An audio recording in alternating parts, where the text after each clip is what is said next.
Samantala, wala raw nakitang banta sa Armed Forces of the Philippines o AFP ang isinagawang pagtitipon ng mga miyembro ng Iglesia ni Cristo para kondinahin ang gobyerno.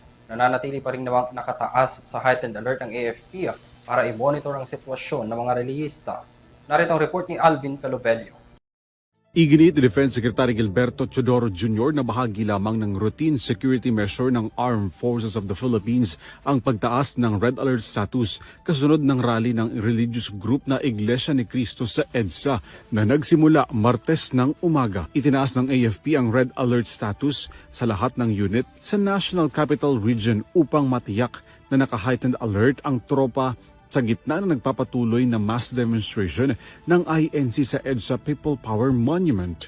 Ayon kay Teodoro, mayroong koordinasyon ng AFP sa Philippine National Police pero nanindigan ang kalihim na suporta lamang ang papel ng AFP sa PNP upang matiyak ang kapayapaan at katahimikan sa rally. Bagaman nagkaroon ng komosyon at tensyon sa ilang bahagi ng kilos protesta kahapon, inanunsyo ng PNP na generally peaceful ang naturang mass demonstration ng religious group.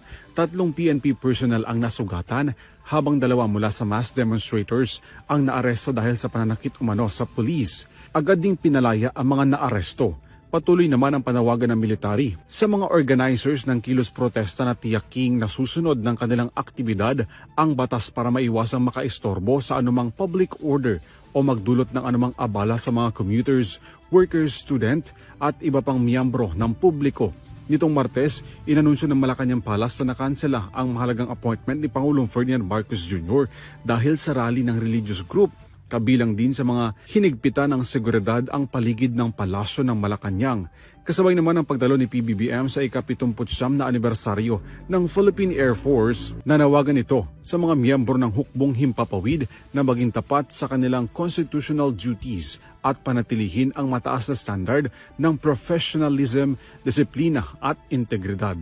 As your Commander-in-Chief, I encourage you to continue upholding the highest standards of professionalism, discipline, and integrity. Above all, remain faithful to your constitutional duty to protect our people and defend the democratic institutions that safeguard our freedoms. Para sa EuroTV News, Alvin Pelobelio sumasaludo sa bawat Pilipino.